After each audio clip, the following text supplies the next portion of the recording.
All right, hello everyone. Welcome to another Pagan book club. We're gonna put some chill non-copyright. Where's my? There it is.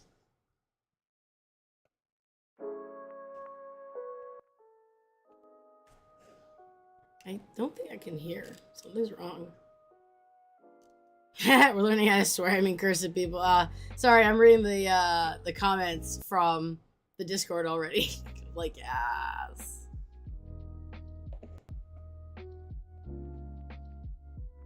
All right. Make sure you have your drinky drink and your snacky snack because we are talking about Zeus and Hera today.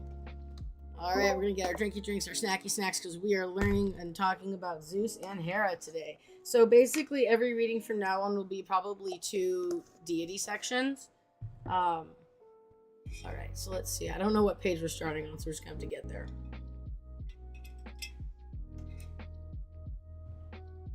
That was easy.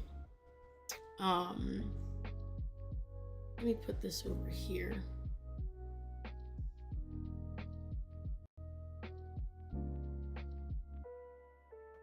And I'm gonna just squish this in here a little bit.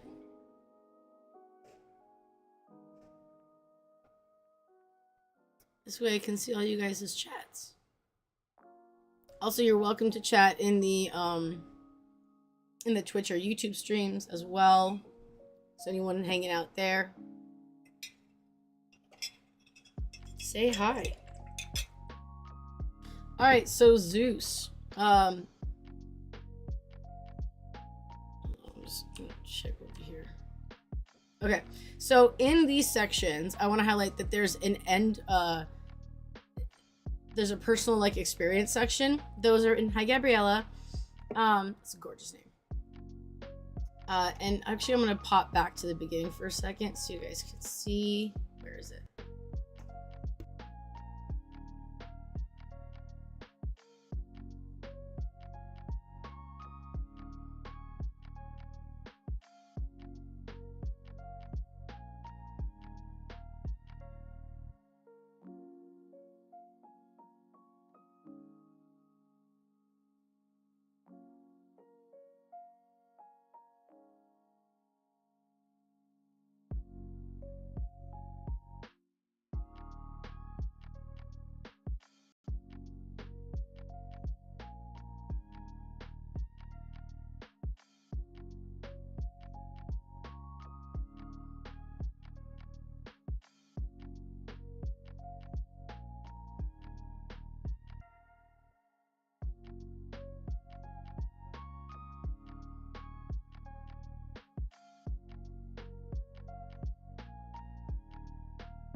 As per usual, we're not gonna read everything.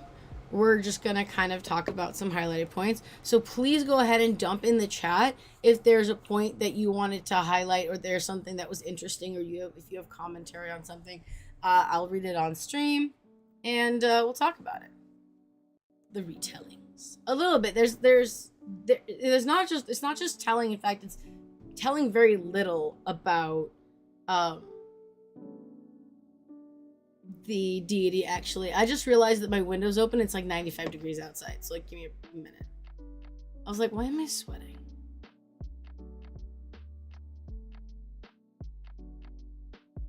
There, is that it? Yeah.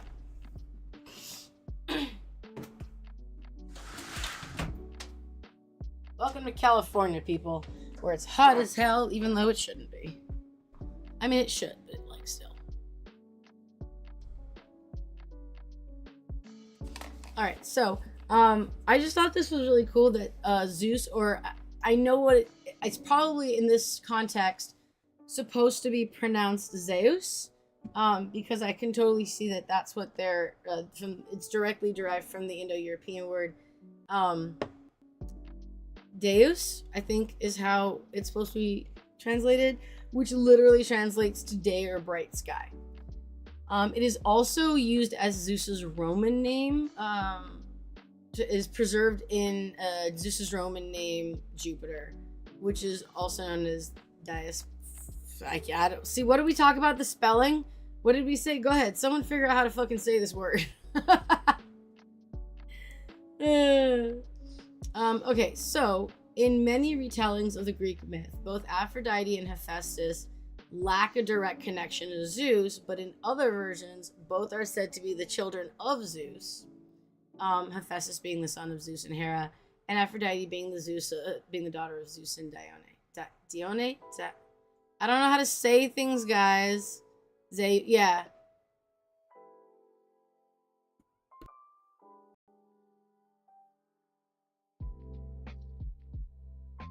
It's windy where you are. I could use some fucking wind, to be honest. It's far too hot in my room. It's far too hot. Let me see what the temperature is in my room. 79. It's 79 degrees in my room. Why? That's in Fahrenheit, y'all. That's in Fahrenheit. Yeah. So, in regards to Zeus's children, of course, we all know the Zeus is a philanderer, blah, blah, blah. But I think we've talked about it before. Where Zeus's job is literally to, like, rule over and expand his kingdom, you know, as kings do. And therefore, like, what is his kingdom? It's the gods. So, like, of course, his job is to, like, make more gods. Like, because that's how he would expand the kingdom. I am not familiar with I read the Bible when I was young, but like it did not stick. Also, it was the really boring version. Like legitimately, I had like the one that had the like the semi-transparent papers. That's not child level reading. That's not child level reading. No, it's not. Which is also why some of the books about the myths can be very intimidating to people. He had many brides. Yeah, I mean yes. They a lot of times they bonded kingdoms with marriage, which we talked about in last time's book club, where whenever the Greeks conquered a new town or city, if there were deities that were like the deities of the city, the couple, Zeus would often replace the male figure and would marry, quote unquote, the goddess figure. So the goddess would end up staying, and so Zeus ended up having another wife, another partner, right? And it's literally, hi baby girl, you gonna come up for book club? Book club's here. It's your favorite thing. My cat. So yeah, syncretism. Yes, that's exactly it. We talked about that, and I'm just gonna try to pop over to the book club real quick. Where are the questions from last time? Books and Club. Heyo.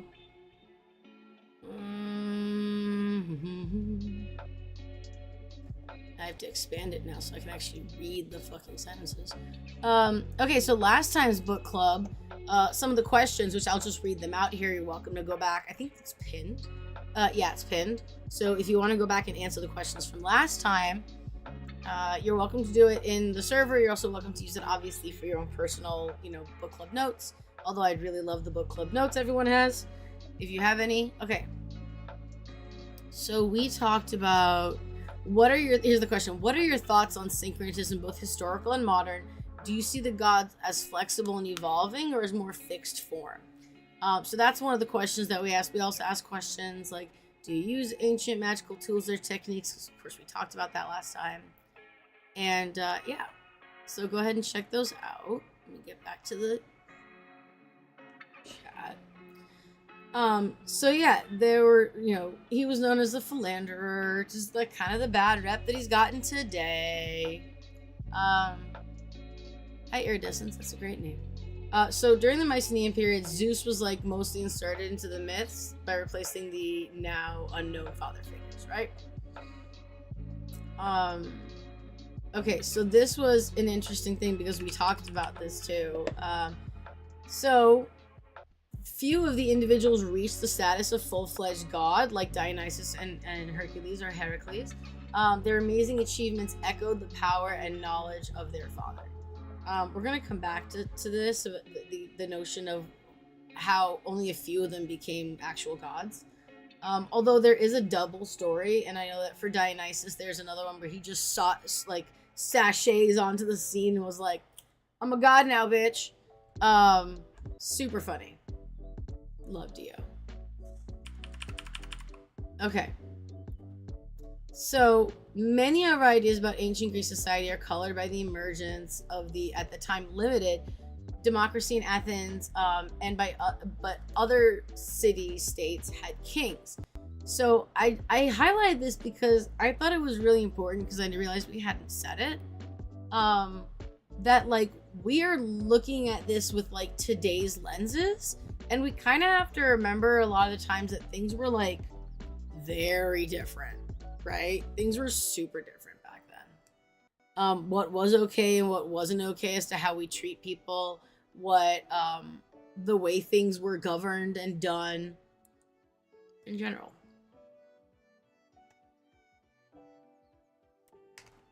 This week's book club is brought to you by Dark Red Cherries and Honeydew Melon. Oh, really? I didn't know Sparta had two kings for a while. That must have been interesting. Were they like two kings as like a partners, or did they have two kings as like two separate governing systems or governing parties?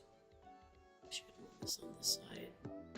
That on that side. There we go. I can read it better now. Oh my gosh. They ruled together. Oh, that's so sweet. I want to learn more about that. That's so nice. Collaboration, bitches. Music seems a little loud. So I thought this was also cool. That's right. Teamwork makes the dream work. Ay. So we've all seen pictures of Zeus where he's like this older figure, like gray haired, just like someone who is like wise and has had years of like experience and shit. And I thought that was really funny because they mention here that like often Zeus was depicted as a man in his prime. So he was depicted not necessarily as like a guy in his 20s or whatever, but probably like maybe 30s ish, like not close to a child, you know, but like probably late 30s. I blame Disney. You know, I blame Disney as well, but it was great. I don't know what HJ means for the slashes. My thought is hilarious joke. It's probably not it. Yes, right, exactly. Yes, that image right there. That's it. Half joking. Thank you. Yeah. Okay, look, I got one of the words right, all right? Yeah, no, though, legit. I'm so glad that Disney made Zeus like this wholesome figure, because very often he's depicted as a philanderer and like a, you know, not like kind of a little bit of a douche. But like they were like, no, like let's do the like just the wholesomeness of Zeus and Hera. Anyway, going back to the actual book. So Zeus in art was often depicted as a man in his prime, and we see these through some statues. I'm totally using these notes to make like a quiz thing. Like that would be so much fun. So and it contrasts that with, you know, statues of Apollo where he's like this young man, and you know might be like more muscly and like very more stereotypical type notions of youth and attractiveness. Why is this like this?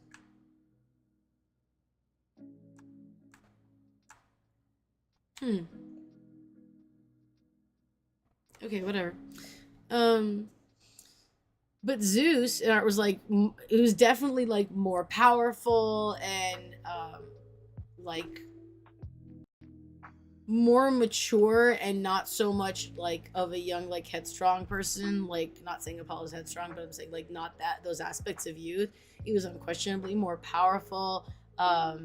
He was older as a man in his absolute prime. Exactly, kind of intimidating. I related Ares the other day as to like the gym bro. Because someone said that Aries is a little intimidating. I'm like, yeah, it's like wanting to go up to like the gym bro at the gym because you're not quite sure how to use this machine, but you're like so intimidated.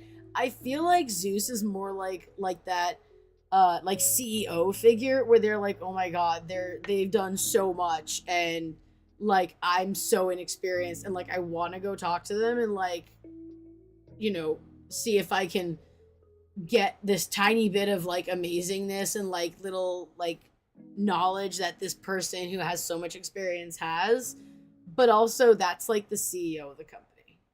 Like, I feel like that vibe. But I'm very businessy, like everyone knows that. Like, I literally went out to make friends and made personal business cards with like my interests and shit on it. I was like, here, you want to be friends? Have my business card. Have my friendship business card. I'm very businessy. So best known, we're gonna talk about Zeus wants to be alpha male wannabe. Yes, Zeus is the alpha male that wannabe dudes wannabe. Yes, yes, and they misunderstand because of because of Zeus's many partners. I feel like that alpha male idea, like people are like, oh, I want to do that. We're like, no, he was a king. He was expanding his kingdom. Okay, like you have to like look at it like with discerning and with a discerning eye and an understanding that Zeus, what the stories that we have are written by men, right? Or written by man, I'm gonna say, but predominantly written by men. And so there is a reflection of that king a portrayal of a king as king of the gods. So we have to like look at it that way too, and to see how much of the tellings of Zeus's tales may be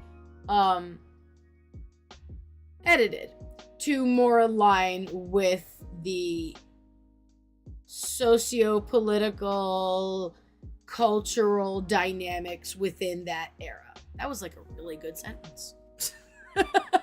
Shit. So, I like this bit. Zeus's true form is unknowable, right? Because they're a god. They're gods. Okay, right? But the best known forms is like swan, bull, and cow, which is really funny because I'm going to point out the cow. Who do we know as a deity who's related to cows that we might be talking about today? Put it in the chat. Put it in the chat. Hera! Yes. Yeah, Mysius Porcius, they do god things. Exactly. And if you're a god, like, you can do whatever the fuck you want. So, like, I want feathers and, like, I want to be able to fly. I would 100% turn myself into some sort of, like, bird or swan. Swans are pretty. Swans are also assholes. Don't run up to a swan. You'll end up running away real quick. So yeah, I did want to point that little bit out there with the cow. Of course, Zeus is, yeah, no, geese are worse. You're right. See, geese are just, yeah. Here we're all hating on birds now. So Zeus is also capable of taking human form. Yeah, duh. And appeared to Alcmene, mother of Hercules, as her husband. Not cool, but also I'm gonna point this out here because I want to point out that this can seem really not cool, but I am gonna point out that one of the things that Ares was, I guess,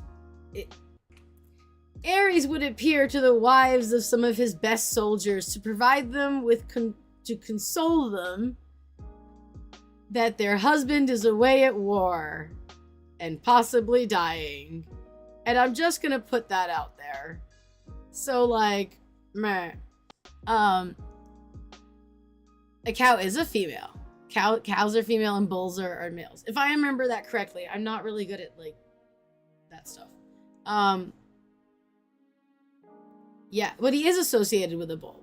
He isn't just associated with a bull. Yeah, he's associated with the other half, right? Because Zeus is the king and the queen's the other half. You run your own little... I don't know anything about raising animals, and so I got nothing. Yeah, there's a lot of dichotomy, and the thing that I like, I think, most within Hellenism and probably within broader paganism is that there there's a lot of dichotomy, and I think that's my favorite word of the day now. Because and there's a lot of overlap. I need to look up what dichotomy, and I just want to make sure I'm using the right word. Yes, there is. Yay! Okay, right word. So I can't make this joke on stream. I died reading this next highlight section. So Zeus is also known as, like, he has obviously non-corporeal forms as well, because just like, yeah, console Mysius Porcius. Yep, console, quote unquote.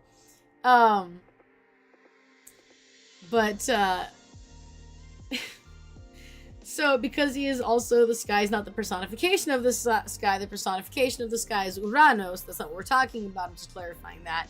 But look, if the dude can turn into a swan, a bull, a cow, whatever, dude can probably turn into lightning, you know, because that's his thing. Probably also, he's also in charge of rain. So Zeus is also known to take the form of golden rain. Do with that information what you will. I had a good fucking laugh at that one. Remember, the VC chat has to be PG-13, so I'm just saying that. But I can't, it's too funny. Helios is personification of Apollon. Exactly. Helios, the same thing, very similar.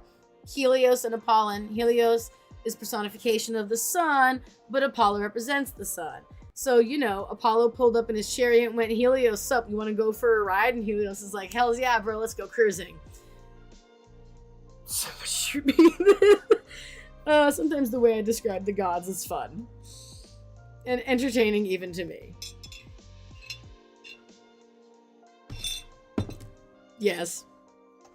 Okay, so this one was one that I thought I would bring up, which is pretty fucking cool. So Zeus brings, I don't know how to say that word, Ganymed it? I don't know how to say that. A dude thought to be the most beautiful young man on Earth, and at the time of his abduction from Troy. So Zeus brings him to Olympus and makes him his cupbearer. Okay, remember, also Hera also had cupbearers. It's a very common thing for kings and queens and nobility to have someone who serves and waits on them. So I need to change this music. It's way too complicated and annoying for me right now. Yes, please do something chill. Thank you. So I can concentrate on the frickin'... I'm just gonna turn my volume down. So scholars have linked this myth to the Cretan initiation custom, where an older individual takes a much younger man under his wing as a mentor and a lover. A cup being the traditional gift from mentor to mentee. Oh my god, someone gave me a cup and that dude is my mentor. I just realized that. They would have no idea about this, but like, it just happened to happen. Oh my god. That's so cool. Shit. Ganymede. Thank you, Mysius. Ganymede. Thank you. That's how you say that name. Ganymede. Thank you. I have to say it a few times. So, this story of Ganymede and Zeus that was then warped by the religious extremists warring against queerness over the centuries, but Greek art depicts Ganymede as a young man, not a boy, and the pairing is most often depicted as consensual. So the abduction, there's also that the abduction of Ganymede could also represent the journey of the soul to the afterlife, right? Because Zeus is taking Ganymede from Earth and bringing him to Olympus. Generally, you can't just bop over, right? It's kind of a thing. And how do we know it's a thing? Because Hera is the one who gives them shit. All right? I love that so much. Praise Mama Hera. Thank you for teaching us to give people shit. My altar's up there, so I know the Minecraft, the Discord people can't see my gestures and stuff. This is also why I put the links for the for the Twitch and stuff in here. It's so loud for me. It's so hard for me to gauge the sound on the streams because I need it softer so I can fucking think. But that is that I don't know. I just thought, I was like, this is really cool. Because it's the one instance where one of his partners, although obviously not designed to like make more gods, although the gods have been known to like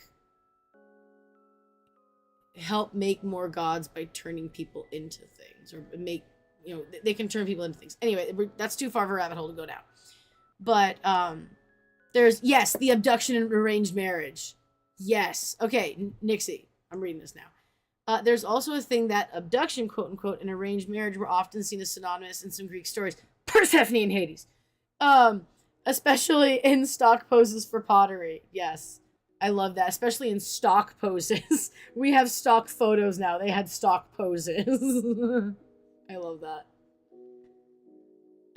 Alright, so the idea that Zeus's power made him unknowable was not one held by Greeks.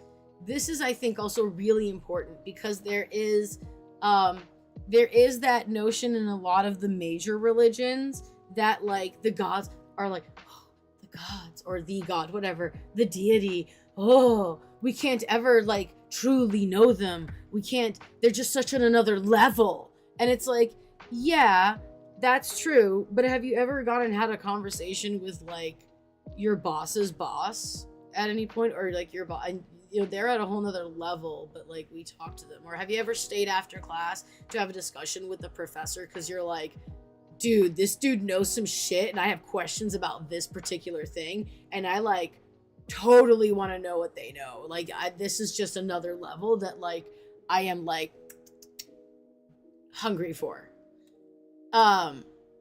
So like, why not, right?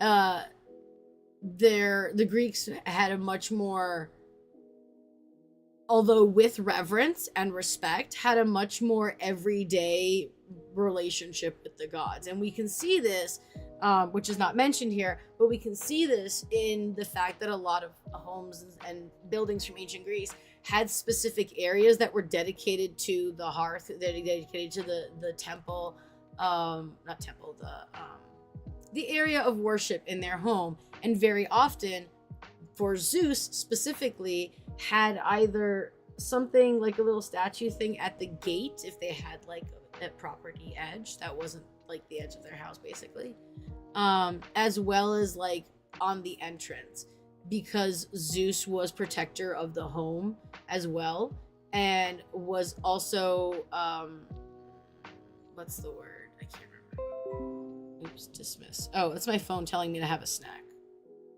This is a great time, actually. But Zeus was also protector of the home, right? And certain epithets of Zeus describe him as like downright fucking friendly, which I think was really, this is also one of the things I'm really glad about Disney's Hercules, because like that Zeus was like really friendly and really approachable. And like a majority of the other depictions of Zeus are like, he is the god on high and we cannot reach him because he is amazing. And like, don't get me wrong, amazing, yes, but like, you could say hi.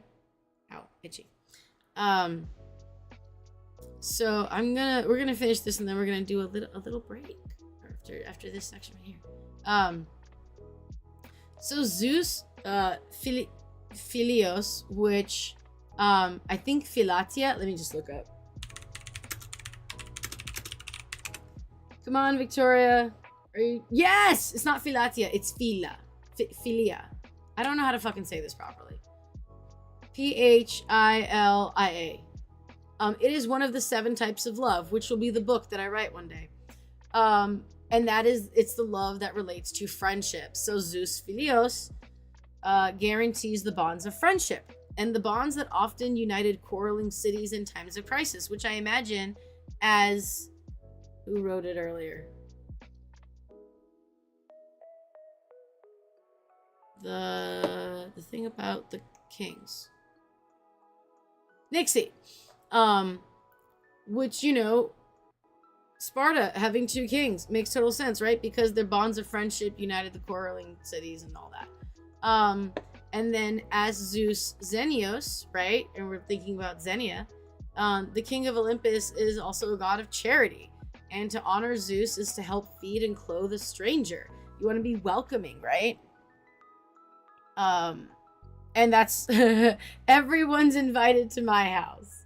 The number of times I have said to someone in like fucking in HH that I was like, look, if you need a place and like you want to come to California, like, I mean, technically this is not my house, I can't necessarily volunteer that, but like you will absolutely have a place to stay for like a couple days. In fact, one of my friends had someone who was coming down to LA for something, and they were like, oh, they wanted, you know, that my friend told them that I live in LA, and they were like, I told you that yesterday. I told you that yesterday, Blaine. So she asked me, he's like, is that cool? And I literally went to my dad and went, I know it's your house, I know you probably won't have a problem with this, but I do want to highlight this in this particular way. Part of my religion is to be welcoming to strangers and to, like, you know, clothe and feed and like all that stuff. Can this person stay over? They had a van, that they had a adventure van, as I call it. So they were gonna stay in the van. They just needed a place to park and like a bathroom, you know, preferably. And I was like, yeah, dude, of course. Like, please come. Like, stay here. I love you too, Blaine. I love all of you guys. I wish I could live in this server. I really do. If I could just become a little computer code sprite and like live in the server, I would. But yeah. So Zeus also watches over those who arrive at a place in need of assistance. As Zeus Hykesios, I don't know. Gods help me. Don't even, Blade. You shut up right now. I would fucking do that. I want that so bad. We should all live in a mansion together. I would literally, like, that is what I want. I want to buy, like, one of those McMansions that are set on the market for, like, 4 years or whatever. Or, like, a property in the middle of buttfuck nowhere. And just be like, this is the HH home now. We will have rooms for guests. I think so. Yeah, would Zeus Xenios be a patron god for hotel workers? I would say yes. I would say hospitality workers definitely count, because you have to be welcoming, and you have to also, I would say absolutely even more so, because it's your job to be welcoming and kind and helpful regardless of how you feel. And I think that is really important, because it's doing even more. And then, yeah, you're getting paid for it, but like sometimes it's a real bitch. I know that. My mother was one of those problem people. And hi, Tempo. Are you gonna come up for the book stream? Yeah. I know, you want pets. You have to come up here, because I can't be bending down the entire fucking time. Because you're not only being welcoming, you're actively putting yourself out, like emotionally and physically. And it can be very grueling. So I 100% think he would be a patron for hotel workers. I got distracted by so many things looking for the chat, and then I have a cat over here. Here, we can have cat time, since there we go. Look.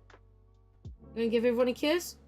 Oh, look at that. If you guys aren't on the stream, like, you're missing out here. This is cat kisses. This is love. This is Tempo being welcoming and a good host, and letting everyone kind of virtually pet her. Yeah, honestly, she just wants to scratch her face against it. That's the honest truth. You are an attention whore, and I love you. She is a princess. She is my princess. And since I'm here, I'll show my altar on stream, too. There you go. Just gonna get that back to where that belongs now. There, that's fine. So yeah. Hospitality workers from time to time. I should not get mad at this customer. Zeus would be proud of me for being nice to this Karen. Yep. Now that being said, Zeus was also a god of justice, right? That's also what Zeus is very well known for. Let's see here. I remember when my bond with Zeus first started, and I was so intimidated at first, and then I started joking around a bit and jokingly called him Grandpa, and then he was basically like, "Yep, that's me." And that's kind of how it became part of my divine family. Yes. I'm learning all the like the little acronyms. I'm terrible at acronyms, you guys. So like that's one of the reasons why I have trouble with using the tone tags, because I don't remember what all of them are. I don't remember what most of them are. She is the best kitty. She loves being here. She has her own little basket next to me. Yes, my CS forces. She's the best. Let's see. So, also, anyone wants to, I always tell people, I'm like, say hi to me, to like the deity. So like, feel free to say hi from me. Cause like, I actually don't have as much of a connection with Zeus. Zeus doesn't talk to me very much, and I would like to. Especially because I'm a Libra, so I'm like all about justice, and like, it's totally my thing. Sorry, I can't help myself. But it was believed that Zeus was actively involved in the world, right? Like, he wasn't just, oh, thanks, Blade. I'm just gonna like hide. But Homer writes that there was unknown gods checking into the affairs of mankind, monitoring our actions, and Hesiod links these deities to Zeus, which would totally make sense, right? Because like he rules over things, so why wouldn't he be like, I'm just gonna like pop in here? Yeah, I agree with that 100%.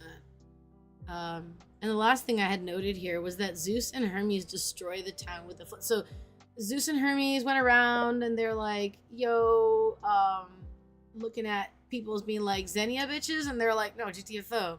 And then these like broke ass couple was like, of course, like come in, like we don't have much, but this, you know, we're happy to share what we have, which I think is so sweet.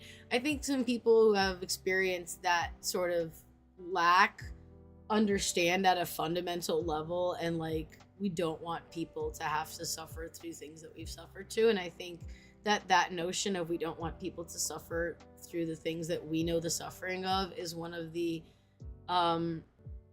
is something that is definitely,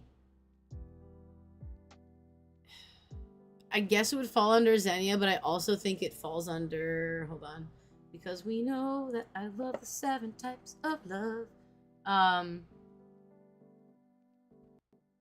Agape is the highest form of love. It's an unconditional and selfless love that extends to all of humanity. It is love that seeks the well-being of others, even strangers, and is often associated with compassion and empathy. Agape, bitches. That's all I got. Made a drawback back involving Zeus and Hermes teaching mortals about Xenia. Oh, you should totally find it. What'd you miss? We're talking about Xenia.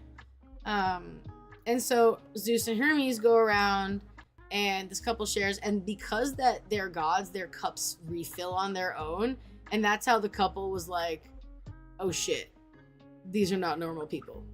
Like, can you just imagine like trying to be a good host and like hours going by and you're like, do you want to refill on your drink? No, I'm still good.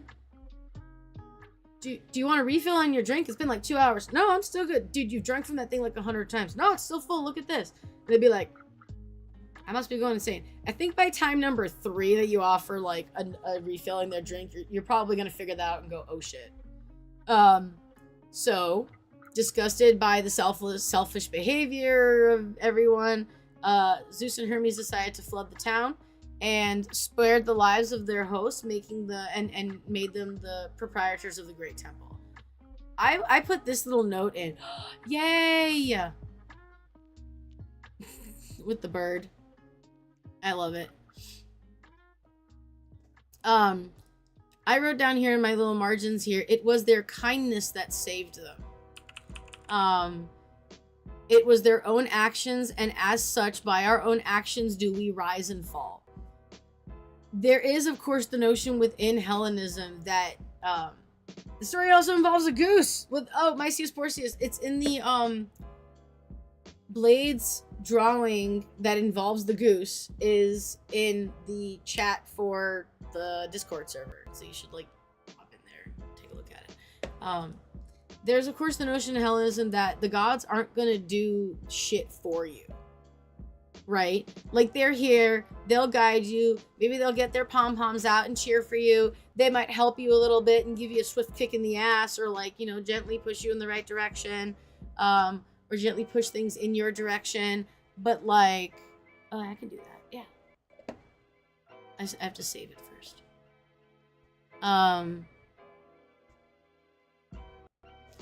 And like, but ultimately we are the own creators of our, like, kind of our fate, like our actions, like we have to do stuff for ourselves. So like they were the ones who were kind, they were the ones who took action, and because of their kindness, their honoring of many of the principles of Hellenism, like Xenia, like agape, they showed those principles, and those are rewarded by, you know, hey, we're gonna make sure that you guys are cool because you guys are cool.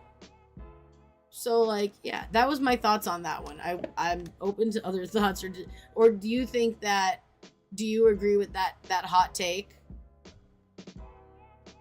While you guys type that in, we're going to take a quick break on the public stream, and we're going to take some time to thank our sponsors. We're going to take some time to thank our patrons and supporters. I keep saying sponsors. Oh, let me shut off the book. There it goes. And I'm going to mute myself. We're going to listen to the music on stream because I need to have some munch.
I'm just sitting here munching away at my honeydew melons and cherries. But I do want to say on stream that we do have a QR code for our Patreon. Actually, I'll put that in the chat as well.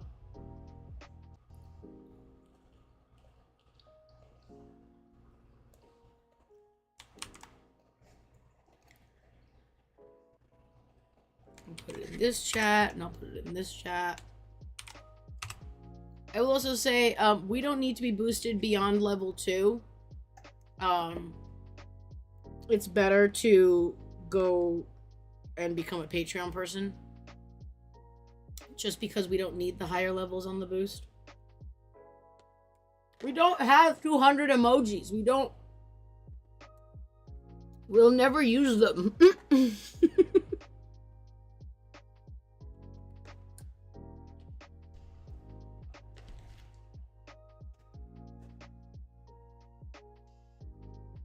I still don't want to show me eating on stream.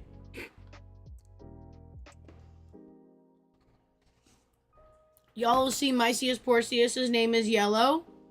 And Fausto and Blades, they have their names are pink. Well, Blade's name is blue because they're modern training. So like, otherwise they're which is a higher status than a Pegasus booster because of the fact that it has higher like, what do you call it? Permissions. Yeah, you're blue. Abadi, abada, yes. Thank you for making that reference. I know, right? Like, we'll have, like, so many. So, you'll see the pillar next to Mycius Porcius' name. That is because they are a patron on Patreon. As opposed to the, pink, which is our Pegasus boosters. Still a big thank you, because y'all allow us to have, high-quality streaming. What do we use the Patreon for is probably a question that a lot of people have, so I'm just going to answer it right now. We use it to pay for shit. Like, mod trainees should have their own emoji. I just don't know what it would be. It should be swords, like, or like a shield or something. I don't know. Something to show, that they're like... Wait, do mods have a fucking... Wait, where's my name? What do I have next to my name? Oh, mods have the laurels. That's right. Maybe we should change it. But we support our Minecraft server. We try to get a little bit of money for giveaways. It supports things like test prints of like the calendar that we do to make sure it looks good. And I'm actually glad that we had 2 calendar prints this year that did not turn out right. They were very wrong.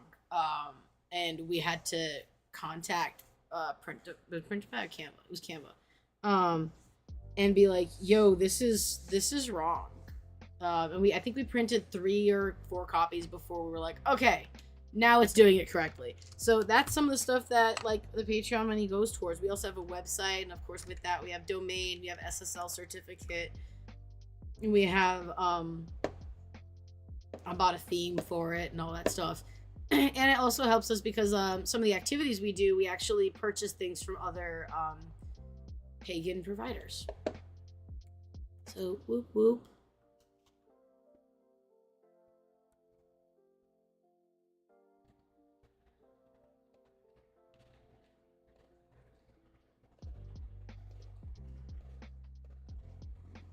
All right.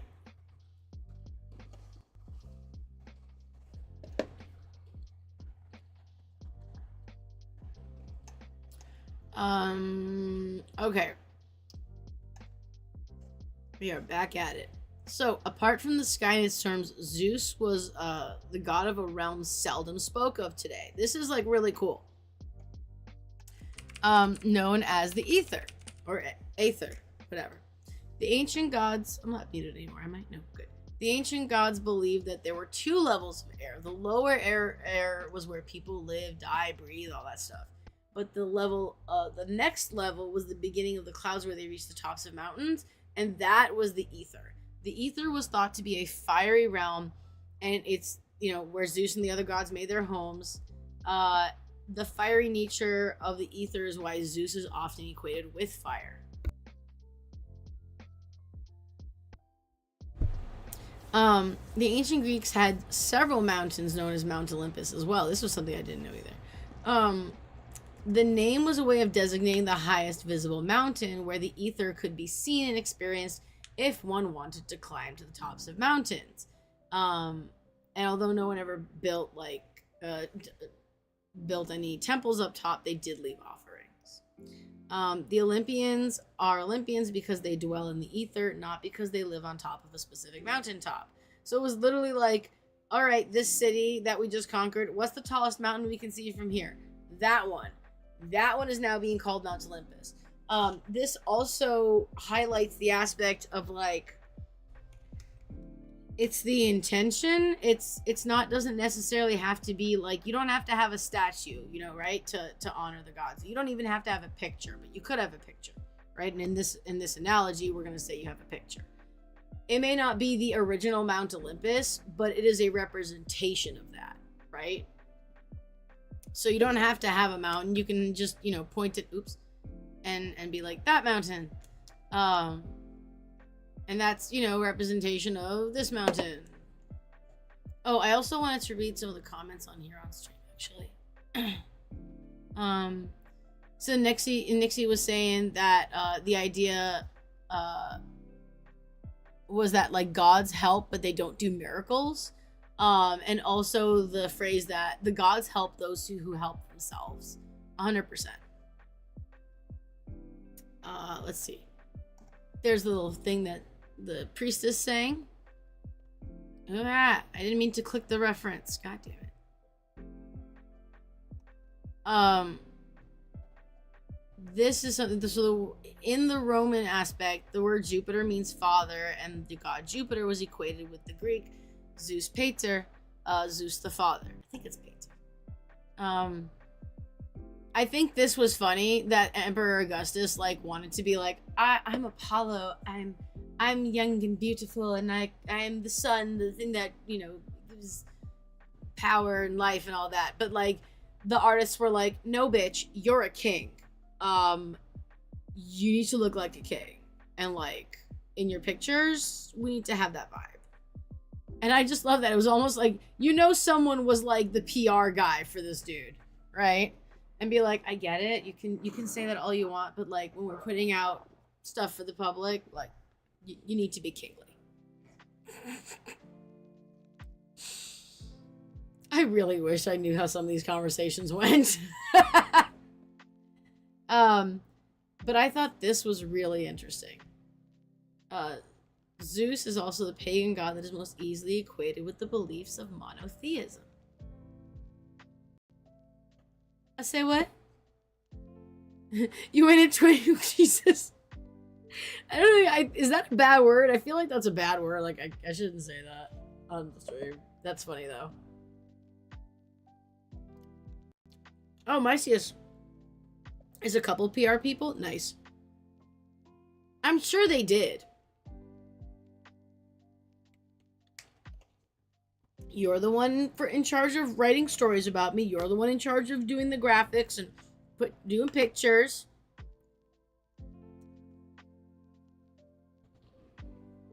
That's awesome, Louis the whatever the number. Which is really funny that I'm really bad with those considering my religion.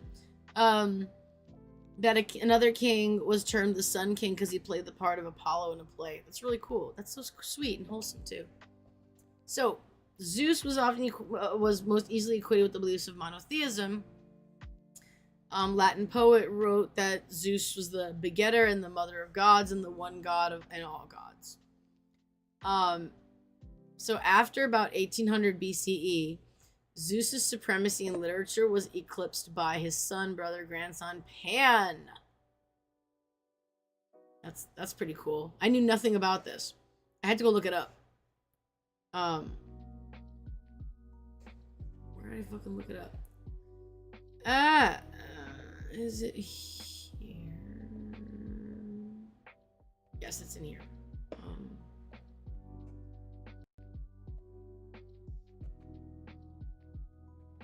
It just has to load. Give it a second. The Aeneid, I don't know, by Virgil has a chunk in it that's essentially just propaganda for Augustus. Yep. That seems right.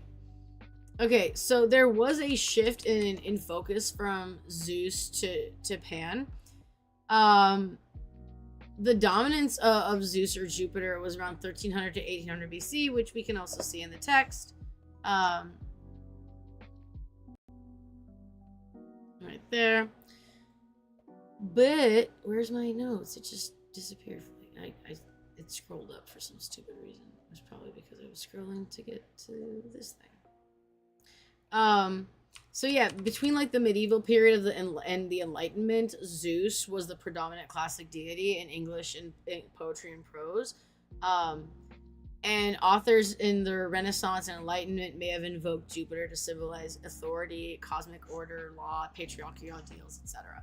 But during the Romantic era in the late 18th and 19th centuries, Pan, or it was championed by like poets by Wordsworth and Keats and Shelley, and like that intellectualism shifted more towards emotion and nature and the individual experience in the world, and started moving away from like that classical rationalism, and more of like a natural connection, a authentic connection with the natural world. So with that, of course, Pan, being like the wild god and like rustic of like shepherds and nature, was like fully embodied like these romantic natures. It was like the sublime, the wild, the untamed, the emotional journey of like the human experience, right? And just like these deep emotional aspects of like living. So it was like around the 18th century and onward, English poets started writing more about Pan, or started including Pan in more of their work. John Keats, as I mentioned, opens Endymion, I don't know how to say that, which is a festival dedicated to Pan, using the goat god as a symbol of connection between the natural and the divine. Which is funny because I do not like goats. Like, I don't know, they freak me out. And also they're kind of jerks. I've actually known someone with goats, and they're like little menaces sometimes. Like, you can't have anything. They'll just try to eat everything around them. Like, guys, calm down. Not everything's food. I love food, but like not everything's food. So and there have been mentions that like there was like quote unquote an astonishing resurgence of interest in the Pan motif between like 1890 and 1926. Yes, goats are assholes and they scream for no fucking reason. I understand, it is very relatable. I've actually screamed so much that I can't scream anymore. Like, I'm not even kidding. I'd be a terrible goat. Yes, everything is edible if you try hard enough, right? So also in like the neo-pagan, oh my god, you almost got run over one when you were younger. Sure, see what I tell you, goats are jerks. So within like the witchcraft, within the neo-pagan and like the occult side of like literature,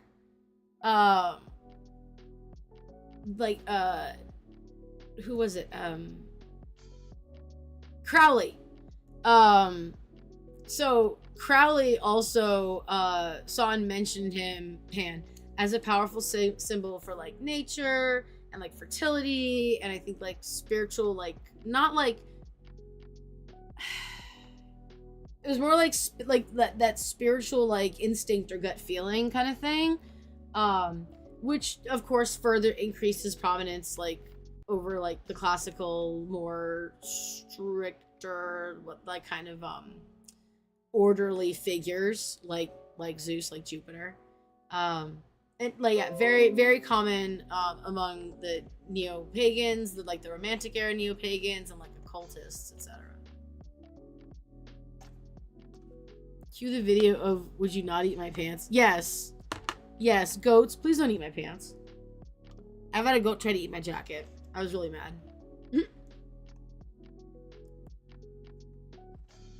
So I just want to end with this. We're not going to go over the personal insights.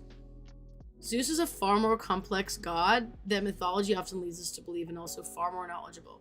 Zeus is not it might not be cuddly, but he was a friend to worshippers in Greece. The son of Kronos doesn't just sit on his throne alone, lording over the earth and contemplating adulterous liaisons. He plays an active role in the world. Example, Hermes and Zeus flood shitty people. Although I think that may have been a little much. He plays an active role in our world. Zeus looks down upon us from the ether, searching for injustice while sending rain, snow, and storms. Zeus was, Zeus is, and Zeus will always be. That's fucking... Okay, so we have our magic with Zeus. We have a sweetening spell for protection and lightning. Protection from lightning, sorry. We have a spell jar for wealth. So I'm gonna do that later. A hospitality potion. I think that's pretty cool. 7-day candle ritual for justice. Oh, I need that. I'm gonna do that. I need 7-day candle encased in glass. Maybe I'll just have 7 candles. Truth binding spell. Ooh.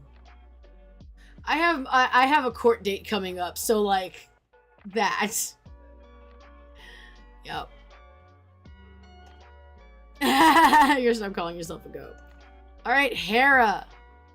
Mama Hera. All right, we know Mama Hera has some bad rep too, which is bullshit. So there is sometimes a very large disconnect between how a deity is written about in ancient Greece and how a deity was actually perceived in ancient Greek religion. Right? Is this supposed to be a GIF? It is a GIF. Yes. Hera. I love it. That's from Animatic. Yep, that's from God Games. That's so good. The fact that I know that. So Hera played a major role in the religion. Not only was she revered, but also extremely powerful. Remember, Hera can go head to head with Zeus. Zeus took down Kronos. The only reason it wasn't Hera was because Rhea was like, no, this is my last baby. I'm gonna hide him. I'm just saying, I feel like Hera would have like taken shit and like kicked some ass. I feel like Hera would have like been like, no, especially because she's a very unsympathetic figure. She is not one. I mean, I feel like Mama Hera is a lot more sweeter and warmer than people than is perpetuated, but bitch doesn't stand for bullshit. Like, bitch does not. Without airing too much of my public business, which I genuinely don't care, but this is not the Victoria show. This is the modern witchcraft with the Greek religion, or with the Greek gods. I'm getting divorced. This is yay. And I genuinely think, because my ex-husband had a situation, him as an atheist, had a situation where he actually believed that Hera communicated with him. Mama Hera was not happy with his actions. And I genuinely think she like broke his brain. Like, she was like, oh, you're being a dick? All right, fuck you. And like, there's a lot of that in Hera's thing. She's like, oh, you're arrogant? Fuck you. Like, that's a lot of what Hera does in my, like, and we talked about this in several book clubs ago. If Zeus's job is to expand the kingdom, Hera's job is to protect it. Right? So she's not going to put up with shit. So she is the most famous for pushing Zeus's love interest and punishing Zeus's love interest and their resulting children. After Zeus begins an affair with the mortal woman Semele, yes, basically, stop being a dick. With the mortal woman Semele, Hera reacts by persuading her to ask Zeus to reveal his true form to her, knowing that such a revelation will instantly kill Semele and the child she carries. So here is the dealio. Hera goes, if he really loved you, he'd show you what he really looked like, right? He'd like be 100% honest and transparent with you, yeah? Well, go ask him. And then Semele, I think I'm saying her name wrong, but like, I'm just gonna say this. This was a test, in my opinion, because the audacity to go to a god and go, show me your true form. Show me what you look like. And he's like, no, dude, that'll fucking kill you. And she's like, I don't fucking care. Show me what you look like. Like, the audacity and the stupidity of like a god literally telling you, no, you are going to fucking die if you see me in my true glory of a deity. Look, I look human. Is this not enough? And she goes, no. And that takes a lot of chutzpah. Okay, right?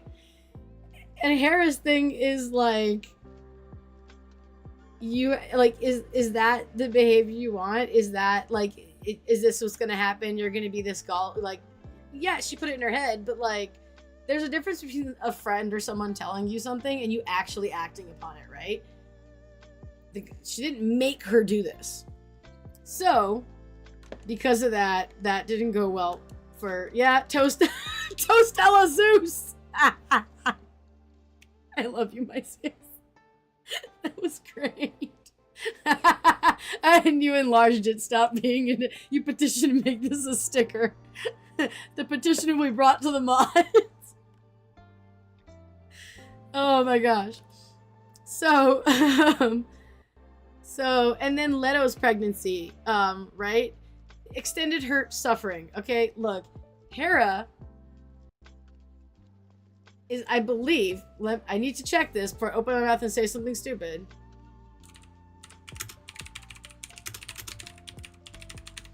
Because I know... Okay, so yes. Okay, Artemis is also a goddess of childbirth. And Hera is also a goddess of marriage and childbirth, right? And I'm going to even stop saying marriage. I'm going to start saying unions. Because that's what it really is. It's a union. That's why, as we said earlier, some of Zeus's children end up becoming gods because they prove themselves. They become, they join the union. I don't know. Maybe they have union dues. That'd be hilarious. I'm sorry. I need to become a really good artist so I can draw the panels of stupid art I want to make of the gods in these dumbass situations. That is why I want to do art. That's like the only reason. The gods unionize. I know, right? So Hera lengthened the pregnancy of Leto, who then bore Apollo and Artemis, whom Artemis is also a god of childbirth and protecting children. Yeah, there you go. Here's my notes. Some disrespect. Leto, perhaps Hera was extending it for that so that Apollo and Artemis come out as like, they're not bebes, right? They're not bebes. They're stronger. They're older. And then I love this. Callisto was unwillingly impregnated by Zeus, and Hera turned her into a bear. If you're in the forest, what would you feel? Would you rather be in the forest with a man or a bear? That's all I need to say. I thought that was particularly amusing considering that statement of the times. Like, I thought that was particularly funny. And there's also, this also kind of doesn't connect, but it also kind of reflects on like the Medusa myth where they're saying like Athena changed her into a Gorgon in order to like punish her. But like, if a guy wronged her and like her shtick is, I'm gonna turn men to stone, bitch, I feel you. Bitch, I feel you. Understandable, okay? You couldn't even keep your spot as a priestess anymore. Of course, we also have the story where Medusa is actually a Gorgon from the beginning. And that's, you know, again with that dichotomy. Love that. Which I also think kind of reflects on the idea that we all have that power inside us. Like, we have that.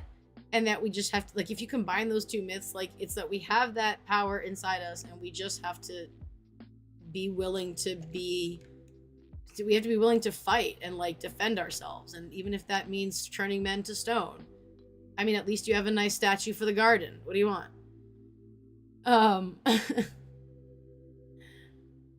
There's also the legend of Hercules, which many of us know, right?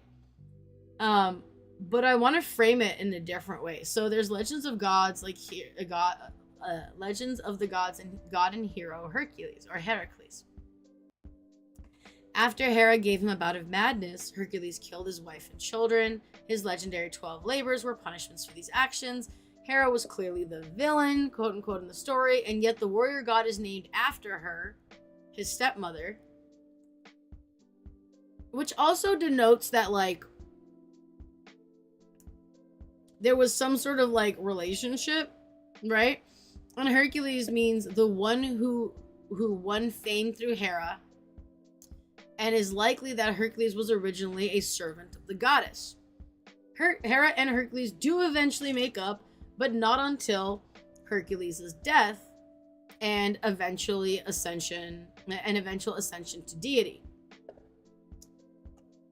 The fact that he's even named Heracles or Hercules, however you want to say it, shows that tie to Hera prior to the circumstances which led to to his labors, right? There was that connection long before that happened. Look, every story needs a villain.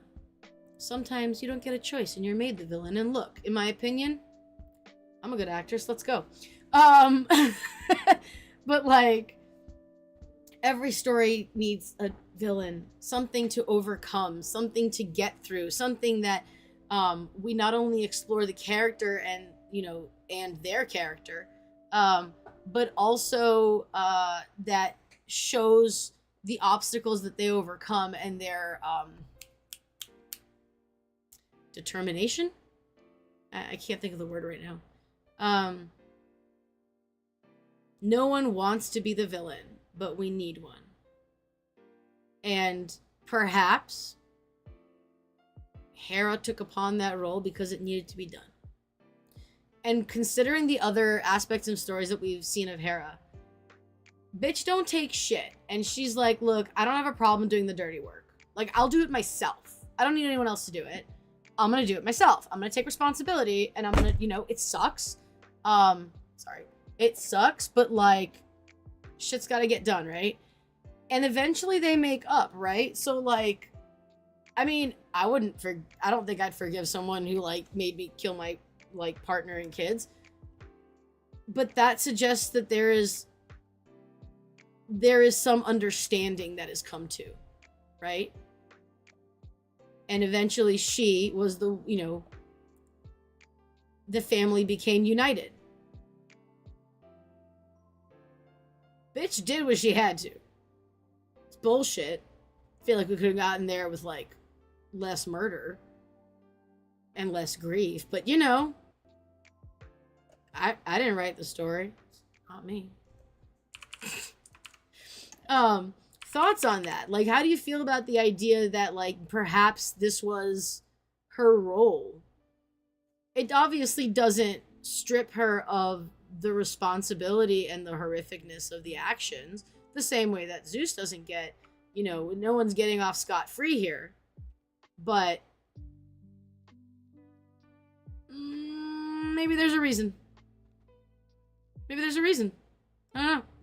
This is all just UPG. This is all just me looking at this and analyzing this and thinking to myself, I have no credibility whatsoever. Just to remind everybody, I'm not an academic. The reason we have book club is because I suck at reading and you guys give me a reason to fucking read it. What? Half the things in HH are done because Victoria needs accountability buddies? No way. It's totally not how all the stuff started. Yeah, just reminding everyone, this is just my hypothesis. This is just my analyzing what's being said. Comparing and contrasting it.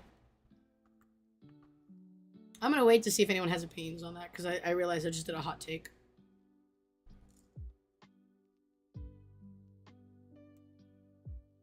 While I eat my melon. This is also a great time for anyone taking a drinky drink.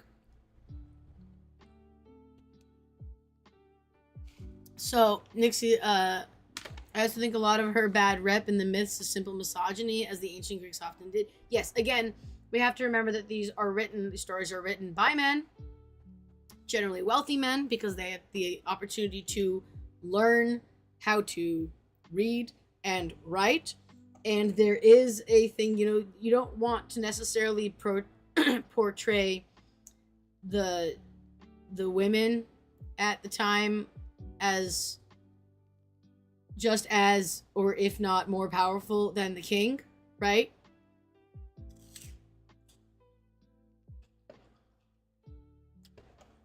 I guess. I don't know. I've written stories. I'm a 16-time published author. And poet.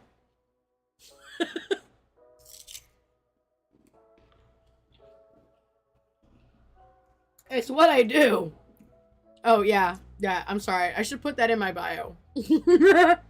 Dude! There's so many! It's not about any of this shit.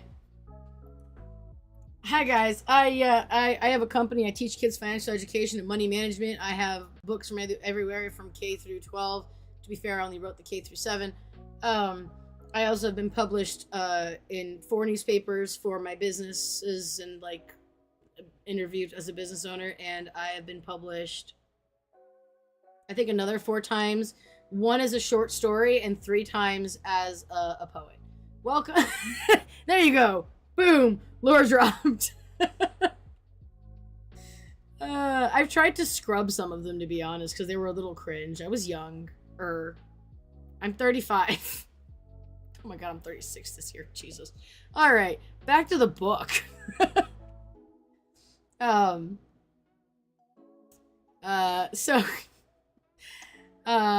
Greek deities. V writes books noted, yes. I'm not a good editor. Do not have me for editing. I had 3 different editors for my books. I do not give a shit.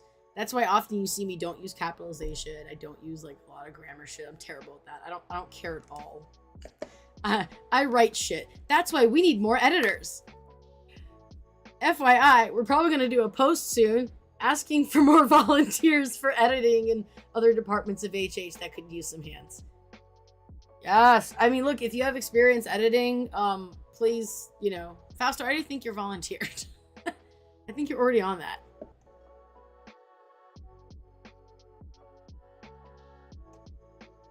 Divination. I don't see you on it. If you're wondering how to get that role, or how to get any of the roles for the volunteer position, you have to grab the volunteer role first and then grab those roles.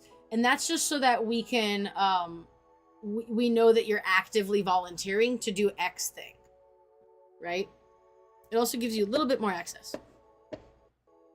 So, Greek deities waxed and waned from city to city and region to region. As we know, many places didn't honor all of the deities. A town with a port would probably offer worship that honor Poseidon more than say Demeter, right? But Hera was worshipped nearly everywhere in the Greek world, and her temples are among the oldest in Greece, and her relationship with Zeus dates back to the Bronze Age. Myces Portia said, I had a couple of friends help me out editing a couple chapters of my book, but I think they got over it. Understandable. Yeah, I was super over editing by the time I was done. It's like 4 300-page documents. I didn't even want to look at the fucking books. I was so nauseated. I was like, go away. I did already so much work. Shut up. Leave me alone. So the Greek geographer, not saying that, described an image at Olympia showing Hera seated on a throne with Zeus standing beside her in a subservient position. And like, this is where we go, like, Mama Hera was respected, yo. Mama Hera had like, I'm just gonna, that's how I refer to her. It's always, sorry. And I will also say this so that, clarifying my UPG on that. I do not actually think that I am a child of the gods, but like a children of the gods in the sense of like children of the gods, like us all loving and worshiping them, you know, as figures who are important and perhaps authority figures in our lives. Well, I can't wait to read your book, Myces Porcius. And so that in that term, in her role as queen, you know. So she had just as much power, just as much respect, just as much just as long was honored for just as much as Zeus, basically. And this was a cool tidbit. Her name might be connected to like Ora, which translates to season. So she might also be connected to specific seasons. And I will say, seeing pictures of like a young woman, of Hera as a young woman, I don't see that as much. As opposed to like a woman in her like, I don't know, like 30s, 40s like me, where it's like she's married, she's established, she's like got shit together. She's being queenie. She's like beyond like the early stages of marriage. So she's also the goddess of order, which makes sense being that Zeus is her husband, right? Law and order. Dun dun. Jesus. I'm sorry. I hope someone here watches Law and Order because that would have been funny. You remember her having a connection to Ore, the seasonal goddess. Oh, I didn't know that, Zephyr. That's cool. Yeah, so there's definitely some connection there. But she rules over many institutions that are defined in ancient Greece, including marriage. So like her rule is my brain died. What's the word I was gonna say? Union. There we go. Union. During weddings, she was invoked, of course. So Zeus, the marriage, I'm going to read this. The marriage of Zeus and Hera might have been something to celebrate. But their romantic relationship began with deception. Which I'm going to just disagree with this, but whatever. Fed up with Hera ignoring his romantic overtures, Zeus turned himself into a cuckoo bird and appeared to his love interest in that form, wet and ragged. Taking pity on the bird, Hera took it in her arms and cradled it to her bosom. Zeus then resumed his true form and ravished Hera, and the two were wed shortly after. I'm gonna give my own UPG. Do you also think, Fausto, do you think she also falls over governments, or is it mainly Zeus? I think Zeus personally falls more over governments, and I think Hera would more control order. So, yes, there is government, but it has to be run properly, right? And organized. One hand, the other. Two sides of the same fucking coin. That's me personally. I would say that. Yes, she's a manager, not a business owner. There you go. You have a UPG that Hermes and Zeus get into a bunch of political arguments. Oh, I'm sure they do. I'm sure they do. That would be so much fun. I want a TV show like this. This is what I want. All the dumb shit. But so here's what I'm saying on that. Here's my thought on that one. Zeus is like big and loud and blah, blah, blah, right? He's turning himself into cool ass, animals. He's going over and he's like taking over cities, right? Oh yeah, yep. Athena would just go, actually. So like, but Hera doesn't care about that shit. Hera doesn't care if you yell from the sky that you're the best fucking, fighter in all of Greece. She doesn't care about that bullshit. She wants you to prove your shit. Prove to me that you're a cool person. Prove to me that you care. Prove to me that you can talk in any other language that isn't this loud, flamboyant shit. She knows loud flamboyance. She's got peacocks, right? She gets that, right? She doesn't care. So what does Zeus do? He tries a softer approach, like a tactical king, right? Less of loud and less of big and more of like, I'm small. I am not always, fancy and big. Sometimes I'm wet. Sometimes I'm ragged. Sometimes I'm tired. Sometimes I need to be held and just, supported. I'm giving myself goosebumps. And that's when she accepts him. And that's when they have a good time, y'all. Exactly. I read your resume. I want to see the results right there. Perfect. That's a great line. I love this. That's great because she does that again. She does that with Hercules, right? She does that with a lot of the kids of Zeus. Because you don't just get to like, okay, great, your daddy's Zeus. Fantastic. Good for you. We don't work in nepotism here. You still have to earn your place. You got to prove why you should be allowed to be part of the Olympians, part of the gods, part of like the most powerful ruling power in literally all of existence right now. You don't just get to walk up here. Right? Oh yeah, she would 100% call your references. 100%. Yep.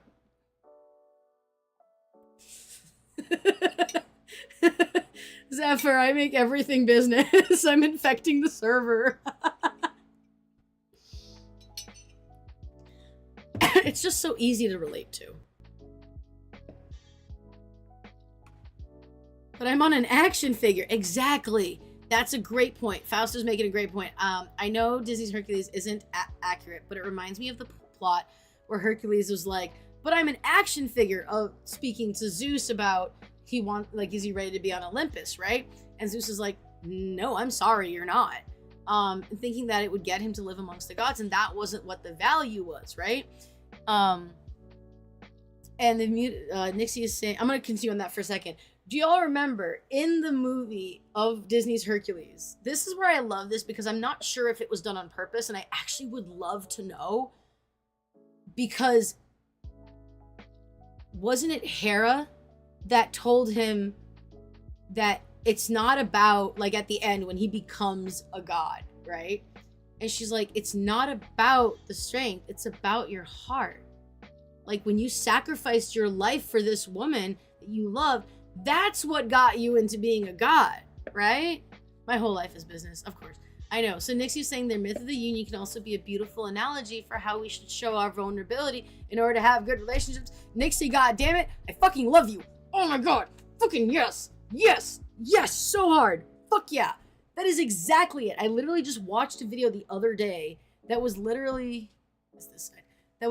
saying, guys, and this was specifically targeted at men, but it can be toward anyone, right? If you want your partner to engage with you and to have a more meaningful, deep relationship, be vulnerable. Be vulnerable. There is nothing that shows I trust you more than I am being super fucking vulnerable with you. Yes.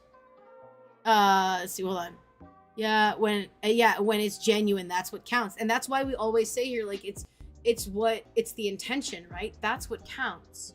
It doesn't matter if all you have is a song in your heart and a cup of water from the fucking hose. Like, it doesn't matter, because you're putting your time and energy when and think of it as like an opportunity cost, right? By doing this, you are actively taking time away from doing anything else. You are sacrificing something. You don't necessarily have to have the biggest offering. The fact that you are doing this over doing anything else, the fact that you are trying, the fact that you're putting in effort is what counts. I was gonna say, like, one of the peak moments of one of my past relationships was when I walked into another part of the house, another part of the apartment, and I saw my partner, like, literally was like, he just turned around, looked at me, and his face, he was just crying. And I was like, oh my god, what happened? Like, immediately went and run and, like, grabbed him and hugged him. And I was like, what happened? And one of his army friends had died. And there was another incident where one of his army friends walked into the woods and they couldn't find him. And it wasn't like the dude just fell and got stuck somewhere and got hurt. And they didn't find him until like 2 or so weeks later. There was an active search party and he was about to, like, join it. And I was like, dude, go. Like, he was so broken up. And these are some of the most, like, cherished memories I have with this person, because he was so vulnerable and so passionate. And, you know, that's where we can look and we can say, like, yeah, Zeus is big and bright and loud all the time, but that's not what's respected by everybody. And regardless, it's their true, and he, like, my partner at the time didn't actually go to the search party, but it was the intention that counted. He was calling them every day and checking on what's going on. And because, you know, he had work and shit. Alexa, stop. So, like, yeah, it's always it's the intention. So the story might also be a metaphor of how Zeus usurped Hera's power in areas where her worship was more dominant than that of her husband. Cuckoo birds are tricksters. I think this is cute. I think it's just a cool factoid. They actually go and steal other people's nests and have other birds raise their children for them. That's fucking hilarious. And a reflection of Zeus lets others raise his young, right? And regardless, Zeus was never able to push her out. Like, I don't necessarily think he wanted to, but I definitely could think, like, Zeus got a little jelly, you know, like we all do. But she was also a protectress of cities and settlements. Gee, Zeus was also a protector of the house. Same size, two sides of the same coin. And we talked about cows. Hera is described as cow-eyed, so-eyed, cow-faced, which was a compliment back then. Okay? It was a compliment. Talked about this last time. And Hera being the goddess of marriage and social order. What did you say, Fausta? Like she's the manager? Hold on.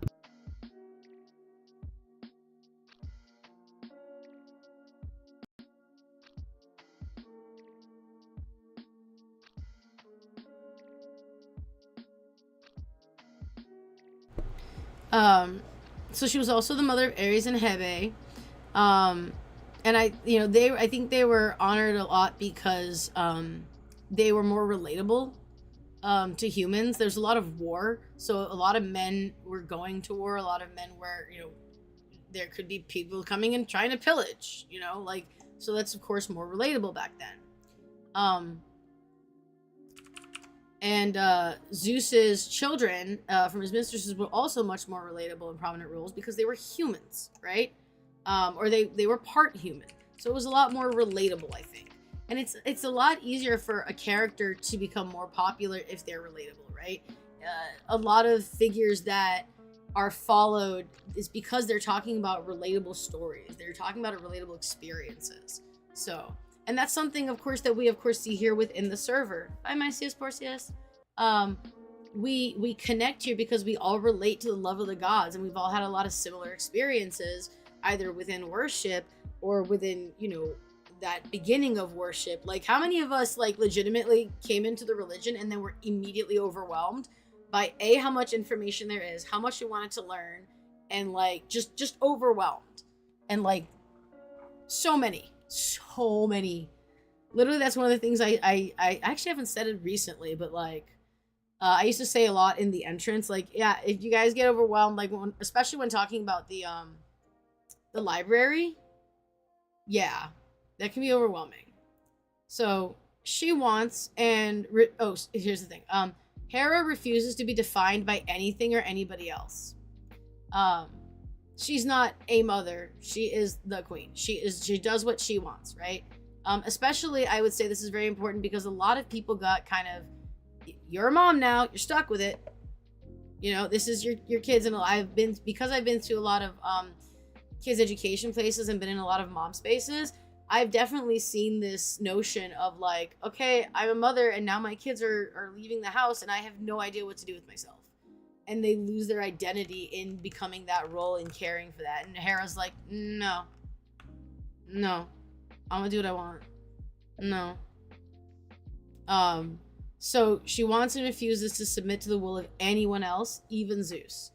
And with Zeus, she is an equal partner, not a secondary one. There are 2 thrones on Olympus, not one. So one of the things I want to know is that Juno was also a protector of wives and mothers, and she was also more violent than Hera. Like, to the point that she was also called the goddess of the lance. Oops. So of course, this is an interesting thing about, as we said, synchronism. When the Christian church rose to power, prayers, instead of being spoken to Juno, Lucina, goddess of light and children, wives, mothers, became prayers to Saint Anna, right? It was just transferred the same way that Zeus kind of took over the patriarchal role within the communities that were conquered. And she was a goddess of women, and I'm gonna say, it says Kronos' eldest daughter, but, like, technically that was Hestia, right? Yep, asking so many questions. It's good to ask questions for clarification. So I also love that, like, Hera seduced Zeus in order to distract him from the Trojan War. Bitch, she just pulled a him. She pulled a Zeus on Zeus. That's fucking hilarious. So there's a striking passage, I'm not going to read this out loud, that talks about, her distracting him. And it shows that, what it illustrates is that what comes from the union of sky god Zeus and an earth goddess Hera, because she was equated a little bit to the earth. And Zeus is the rain and the sun, while Hera is the soil and the land. United together, the earth and sky create new life. She did create an Olympian all on her own, while Zeus had to eat the Titan Metis in order to accomplish something similar. Hera is boss ass bitch. She doesn't need anyone's help. She's not defined by anybody. Bitch does what she wants. In order to join the family, you better pass the test, because she's definitely going to be checking on your references. And y'all better not disrespect the Queen of the Gods, because she doesn't take bullshit from anybody. That is what I have learned about Hera. We also have the personal story. She is a strong, independent woman. She is the strong, independent woman. She's old as fuck. So there's a Queen of Atmosphere glamour spell. And she was known to use her glamour and exquisite beauty to get what she wanted. So, you know. Pomegranate Anniversary Blessing. So sweet. And those are the two spells that we have for Hera. Now, next time on Pagan Book Club, we are I need to actually get the information, don't I? When I copy it, it was so far up in the chat. Wait, didn't I copy it out? I did copy it out. Next time on Pagan Book Club, June 26th, we'll be reading pages 81 to 409, the stories and magics associated with Poseidon, King of the Seas, and Demeter, Queen of the Harvest. Join us next time. It will be at 9 a.m. Today I was having problems. It will be at 9 a.m. Pacific Standard Time. And yeah, I love Poseidon. I love Demeter. Let's fucking go! So, yeah. Thanks everyone for joining. We had a lot of really great conversation today. I'm really glad. Thank you all so much for chatting, for helping me understand how to say shit. My CS, I know he's not here, but like, thank you for telling me about your personal practices and sharing your thoughts and feelings and practice with us. And one more time, I just want to say another big thank you. We have a follower by Anna Piper. Hi, welcome. We're literally just ending. Sorry. But yeah, thank you for following. We are going to have, oh my God, it's still on fucking Minecraft. I fucking hate Twitch sometimes. But we are going to be having our next book club next Thursday. The first week of July, we might skip book club because I have a couple of big things happening. So I'm going to think about that, and I will put out the July schedule for book club later. But like I said, we're reading Poseidon and Demeter next time. Yay! Promote H8 server. Oh, thank you. Oh, come on. Do the thing. Exclamation. Discord. Yes, and I put the Discord link in the stream, so you're welcome to join the Discord. I know a lot of people do jump over from the Discord to the Twitch. I appreciate it.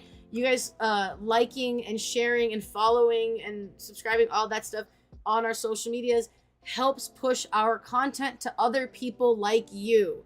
So we want to always do that as much as we can, because the goal here at HH is to have a home for people. A place where they can come with other people with like-minded beliefs and like-minded respect and love of the gods and interest in like paganism and all of this amazing topics, magic, Greek gods, crystals. We have so many cool topic channels in the server. And by supporting us, by just sharing and liking, you are making sure that others like yourself find a place like HH where they can practice and they can share their love of the gods with people like you. Thank you so much, you guys. I am starving. I gotta go eat food. I think that's all the things I have to promote. We don't have a ritual coming up, right? We have 2 events. We do have a ritual coming up. I'm silly. We have a ritual coming up on June 21st. It is a hypnos ritual. It will be at 12 p.m. Pacific Standard Time, which is right after our gaming stream. In which we'll be, since it's the last 2 weeks of the month, we will be playing Hades. Fuck yeah. And so yeah, come in and praise Hypnos, and maybe we can all get the sleep we need.